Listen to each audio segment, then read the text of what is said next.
find that two-year colleges provide is an opportunity for women to address their changed economic roles.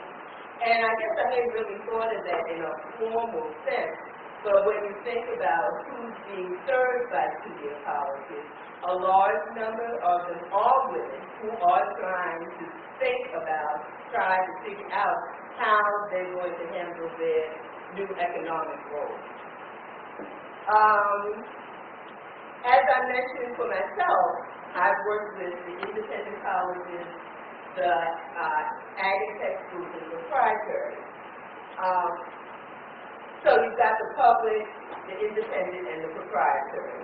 And of course, the public usually are referred to as community colleges and are supported by funds from the state and local municipalities, generally the localities where they're located.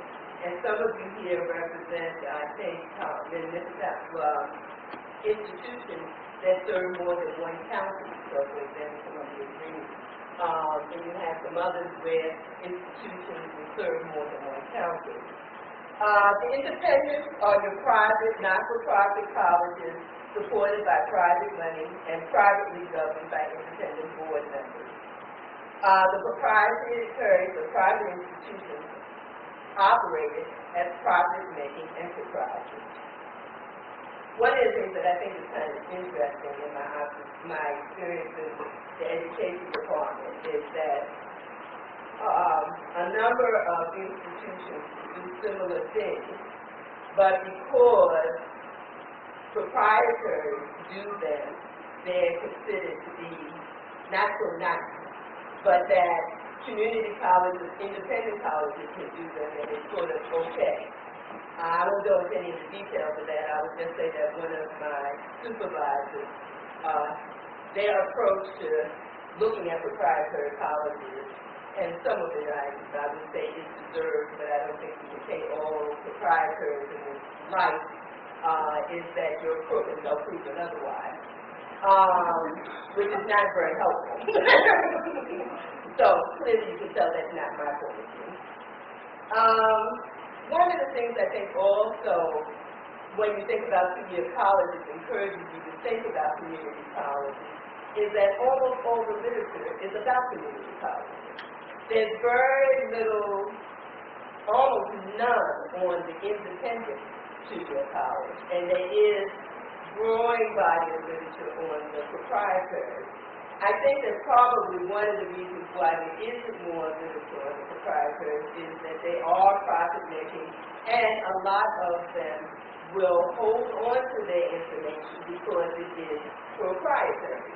They don't want to share their secrets, because if you know what they do, everybody will know what they do. So that's sometimes, I think, a problem. As you know, two-year colleges award the AA, the AAF, and then AAF. In New York State, and I don't know how widespread this is, there is the Associated Occupational Studies, which actually grew out of the move of non-degree-granted proprietary institutions that offered career education, vocational education, moving into degree-granted and wanting to have some kind of degree to offer, but because there were none or little liberal arts requirements for those degrees in those programs, they couldn't fit into the AAAF or AAF, which all, at least in New York State, have requirements for liberal arts requirements. And many of you may know that courses that are general education may be accessible other places as general education, cannot be substituted for liberal arts. New York State has a very strict definition of what's liberal arts. So that's an option that exists in New York State. Of course, colleges often make more than one credential choice for a specific educational program available. For example, offering a degree and a certificate program where the programs may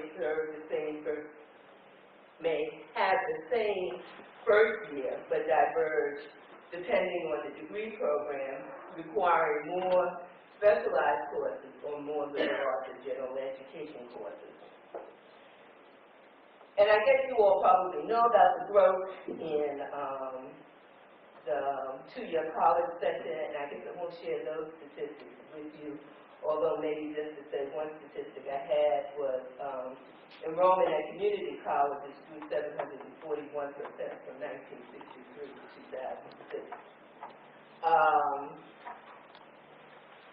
The Carnegie Foundation looked at associate degree institutions, and you're probably familiar that they look at those institutions that are associate dominant versus those that have this other category of granting associate degrees. And it's kind of interesting that the numbers change a little when you look at the associate dominant institutions, with the public actually being the smaller in terms of numbers of institutions. For example, 42 public, 44 not-for-profit, and 73 for-profit. And that's nationwide. Two-year colleges, and I would say this is probably more true at the community colleges than elsewhere, initially offered baccalaureate programs that they thought would be highly specialized and unique programs, not being offered by four-year colleges and universities, and that they would serve place-bound students that supported workforce development and unique local and regional higher education needs, which would then have rather limited demand for specialized degrees. One of the things that I've observed in my 10 years in the Office of College and University Evaluation is that there has been some more growth in that area, and that there are increasingly four-year institutions that will offer these specialized degrees. Mainly, we're talking about a Bachelor in Professional Studies, again, that does not have the same liberal arts requirement as a BA or a BS. Another program is the BBA. Again, it's another program that does not have the same kind of liberal arts requirement. But that really is more reflective, I think, of the job market in terms of people wanting more business background.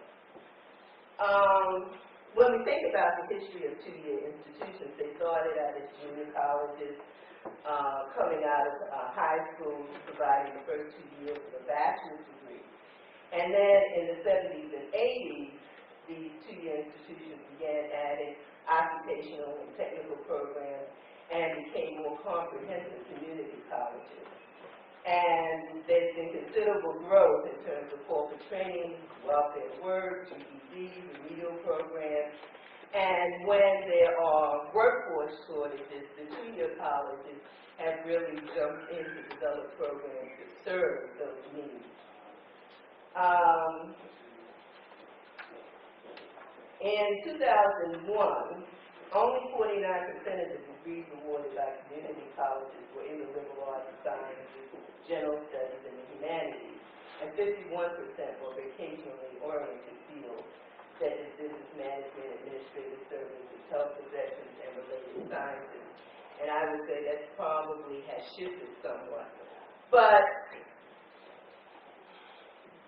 one of the two things that I see as a problem, particularly with community colleges, is that they have been asked to serve everybody.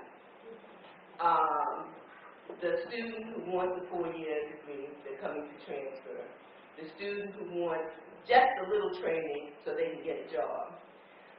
Those who want more training because the kinds of jobs they want require a credential. The person who has a post-baccalaureate degree, who has a baccalaureate degree, who is not trained for the job now, but just needs, again, a little bit of training so they can get another job. Or if they do need a credential, they can come and get this credential, particularly at the community college. My sense is that with the independent two-year institutions and the proprietaries, because they serve